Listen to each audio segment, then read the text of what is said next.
నా స్తుతి పాత్రుడా నా యేసయ్యా,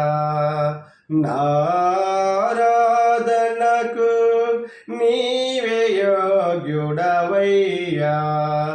నారాధనకు నీవే యోగ్యుడవయ్యా, నా స్తుతి పాత్రుడా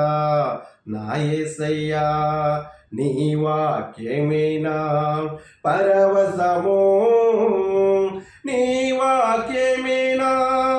ఆత్మకు ఆహారము, నీ వాక్యమేనా పరవశము, నీ వాక్యమేనా